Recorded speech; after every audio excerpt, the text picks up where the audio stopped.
Welcome to the free mentorship program, ladies and gentlemen. I am Ravi Kapoor. I have done a lot of weird things in my life. I have taken a lot of strange turns. I have taken radical decisions.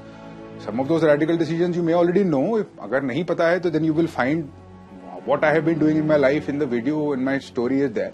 Long story short, I have not believed in conventional wisdom. I have done what I wanted to do. I have listened to something called an inner voice, and that is actually a fact. I've been listening to it, and it has taken me on very strange paths. It has taken me on paths which normally people do not take because they do not subscribe to common logic, common convention. Doing the UPSC exam from being a bodybuilder was one of those things. That inner voice was telling me it's the right direction to go into. I went into there, and it gave me the results that were required. I cleared the exam 3 times, and I did it without too much pain, to be frank. Like I mentioned, and I saw other people going through that pain. Then it later took me on a path which led me out of the civil services. Now barely anybody will actually enter the civil services and actually quit. Nobody does that. And the society doesn't let you quit very easily, especially once you've had this job. I did that, and there was an inner voice telling me very clearly, unanimously, with consensus, that this is your path. And I resisted this inner voice, let me tell you. I have not had the courage to follow this inner voice completely, honestly, all the time. It has taken me time to accept it. But you see, once it is there, I cannot avoid it. I cannot ignore it. It has to be listened to. It has to be obeyed. I'm asking you today, if you are obeying your inner voice, if you're doing the UPSC, are you listening to that voice? Is it telling you that you need to go into this direction?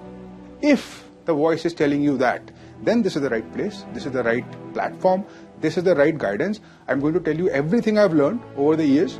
We'll go through this mentorship program in detail. It will go on for a long time, many weeks, many months. I'll instruct you in careful detail with every email, with every assignment, and together we will reach where we need to reach in our lives. And that is a promise. Last year, 7 of my mentees cleared the UPSC exam. This year it will be around 20, and the next year it will be even more. That is why I actually quit my job in the IRS and I took up mentorship full time. Now, coming to you and your situation. This free mentorship program, first of all, is very extensive. Second, it contains a long series of emails, a long series of assignments that have been very carefully designed. The first email that you have received today, you need to go check in your inbox, see what the details are. If you want to know more about my story, you will find a video, you will find my details. You will find the UPSC syllabus. That is all we are doing today, not much more. Tomorrow I'll send you another email, we'll take things further, and it will continue to gradually increase in difficulty. It will go on like this for a very long time, right? This is going to cover much of your UPSC preparation, if not all of it. What you need to do today is very simple. Read this email carefully, get acquainted with who your mentor is, get acquainted with why I do what I do, get also acquainted with the UPSC syllabus, and I'll see you tomorrow and I'll tell you the instructions for your next assignment. Thank you.